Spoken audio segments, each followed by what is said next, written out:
السلام عليكم ورحمة الله وبركاته. في محاضرة جديدة اليوم لمقدمة في الأدب الإنجليزي، الرواية The Novel. ونكمل يعني معاكم ما شرحناه بالمحاضرة السابقة، المقدمة عن الرواية في الأدب الإنجليزي. This is also the effect when the novelist intervenes directly in the telling of the story. في الرواية يتدخل يعني الراوي أو كاتب الرواية في الرواية ويعطينا شرح أنه هو يخبرنا أو يخبر القارئ أنه قصة. Even Austen and Eliot do not just present us with a picture of life. يعني الكاتب الروائي أوستن وإليوت أنه ما فقط يعرضون present us يظهرون صورة للحياة. They are both present as narrators. هم موجودين كراوين لهذه القصة. But the novelist can be more perversely intrusive. هنا راح يكون الروائي يتطفل أو يتدخل في الرواية. For example, in a comic novel, في رواية مثلا كوميدية, events which could be treated seriously are presented as funny. أحداث يمكن أن يتم التعامل معها بشكل جدي تكون funny, مسلية. While in some novels the writer deliberately draws attention to the fact that he or she is writing a story.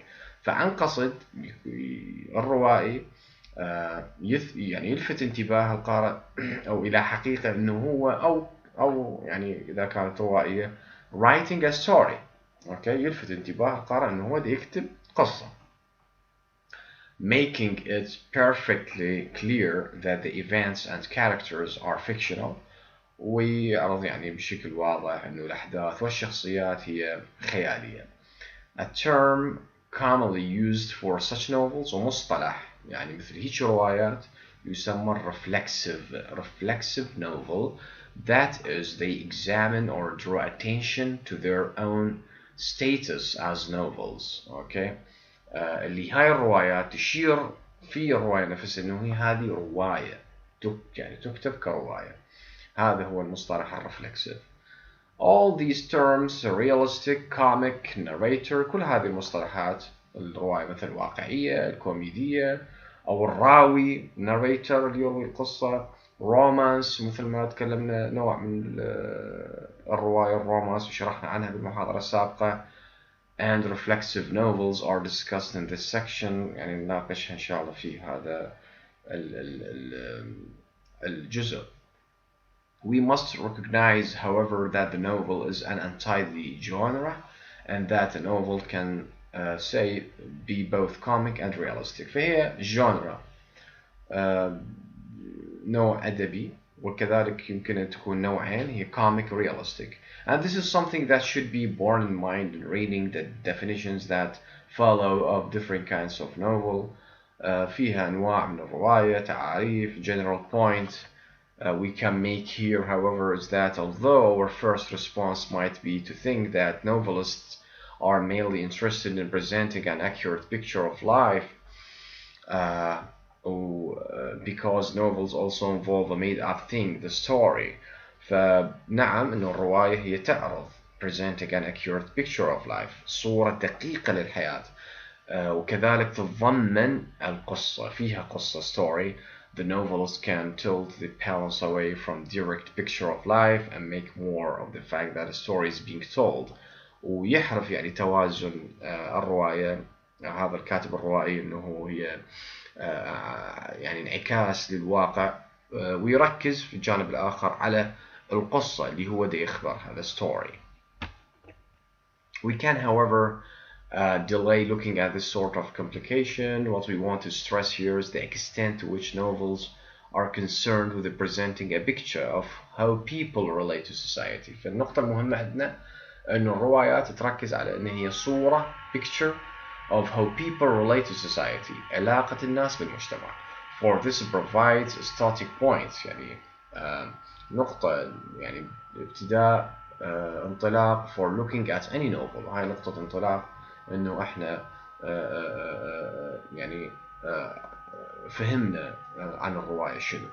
I suggested the way to appreciate the distinctive qualities of a novel is to look for the broad pattern in the text how some of the characters in the novel are at odds with society. هذه النقطة المهمة في الرواية، أنه بعض الشخصيات هم في خلاف مع منه؟ مع المجتمع. وراء نركز على الانسيدنتس، أحداثها. أوكي، هذا هو وراء الكونفليكتس، الصراعات come to life and seem substantial. هذه هو النقاط الرئيسية قد ما نركز بالرواية. عندنا الكاركتر، الشخصية. منو تعريف الشخصية؟ The people in a novel، هم الناس وين بالرواية are referred to as characters، يشار إليهم كشخصيات. We assess them، نقيمهم on the basis، على أساس شنو؟ of what the author tells us about، ما يخبرنا عن المؤلف أو الكاتب الروائي عن هذه الشخصية، عن مواصفات اللي يعطيها لهذه الشخصية. and on the basis، وعلى أساس of what they do and say، وأيضا على أساس قولهم وعملهم. هذا هو يكون assessing the character بهذا الشكل. This is important. We must avoid loose conjecture about a character. احنا ما نخمن، اوكي، ما نسوي تخمين على الشخصية or establish everything from the evidence of the text. اوكي، فهنا او مثلا على اي دليل نبحث. فهنا هو التركيز يكون على الشخصية هي للوصف اللي يعطيه هو the author. Another point to remember is that the characters are part of a broader pattern. They are members of society. فأكيد شخصيات هم منهم أعضاء من المجتمع. Okay, and the author's distinctive view of how people relate to society will be reflected in the presentation of every character. ففي كل عرض لهذه الشخصية راح نعرف علاقة الناس بالمجتمع. Details are not included just for their own sake, but relate to the overall pattern of the novel. اوكي، فإن تفاصيلهم ليس فقط يعني متعلقة بهم شخصيا، وإنما علاقتهم بالمحيط أيضا اللي دايرهم، مثل ما نقول. مثلا for example in George Eliot's The Mill on the Floss، عندنا رواية The Mill on the Floss لجورج إليوت 1860. The main character Maggie، الشخصية الرئيسية ماجي makes her first appearance as a child. ظهورها في الرواية هي تظهر كطفلة. اوكي، ماجي. هذا الباسج طبعا من الرواية. Such passage suggests that Mrs. Tulliver wants her daughter to conform, but Maggie cannot. طبعا السيدة تولفر تريد بنتها انه تمتثل للمعايير الاجتماعية. اوكي، تريد بنتها ماجي تمتثل المعايير الاجتماعية، but Maggie cannot. ماجي ما تقدر. She is at odds with what? Society. مع خلاف مع المجتمع.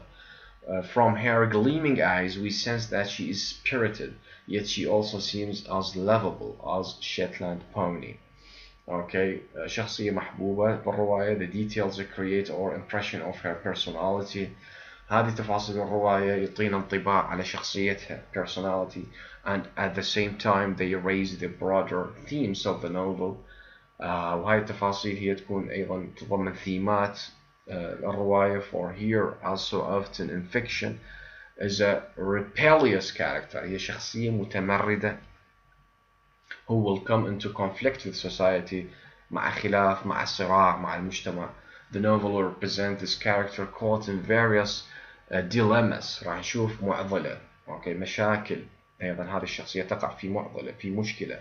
At the end of the novel she will either make or fail to make an accommodation with society. هل في نهاية الرواية هل هي ستتكيف مع المجتمع أو لا؟ Most characters in most novels are either like Maggie، يعني أغلب الشخصيات في أغلب الروايات شخصيات مثل ماجي، or social conformist، أو هما شخصيات تمتثل المعايير الاجتماعية like her mother، مثل أمها. It is important to spot these broad patterns. مهم جدا نركز على هاي النقاط.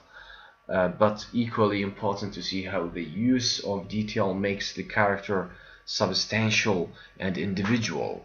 Okay. وأيضا كذلك مهم جدا ملاحظة أنه كيف هذا استخدام هاي التفاصيل يجعل من الشخصية أساسية جوهرية، وأيضا معنى الفردية individuality، كيف استقلاليتها يعني بالتفكير، وفرديتها أيضا نلاحظها من خلال هذه التفاصيل. In some novels, however, particularly comic novels, في بعض الروايات مثل الروايات الكوميدية, the characters are not very substantial or credible. يعني بعض الشخصيات ليست أساسية جوهرية أو واقعية أو حتى يعني ليس فيها موثوقية. credibility. A different approach to characterization is involved here. فهنا راح يصير عندنا طريقة أخرى لعرض الشخصيات في الروايات الكوميدية. Whereas George Eliot stresses the individuality of characters. فهنا جورج إليوت يركز على فردية أو استقلالية الشخصيات. Comic novelists such as Fielding and Dickens, روائيين يكتبون يعني روايات كوميدية مثل ديكنز أو فيلدينج, tend to emphasize how the characters are familiar types. كيف إنه الشخصيات هم يعني أنواع من هذه الشخصية مألوفة, involved in familiar dilemmas, وأيضا يقعون في مشاكل يعني أيضا معروفة ومألوفة إن. This might seem a simpler because less psychologically convincing approach, but the point to remember here is that the comic novelist is writing from a different stance. فالكاتب الروائي يكتب من وضع مختلف. It can be an unnerving approach because it mocks the idea of uniqueness and stresses how we are all acting out roles in society. فهنا الشخصية الكوميدية ما بها خاصية فريدة من نوعها, أو مثلا تثبت استقلاليتها, individuality, uniqueness, وإنما هو لعب أدوار, acting out roles in society, acting images يعني تمثيل. هنا راح يكون كيف الشخصية الكوميدية تمثل, تلعب أدوار. فهنا acting images are often used in comic novels, and there is an emphasis on outward appearance, عندنا مظهر خارجي, clothes, bodily peculiarities, فعندنا مثلا ملابس, عندنا خصوصيات متعلقة بالجسد, speech mannerisms, وأيضا أساليب الحديث. Looking at a comic novel, try to understand the thinking behind such a character presentation. فنلاحظ نفهم من نلاحظ يعني من نقرأ رواية كوميدية نحاول يعني أن نفهم تفكير أو thinking behind, أن نفكر ما وراء يعني عرض الشخصية.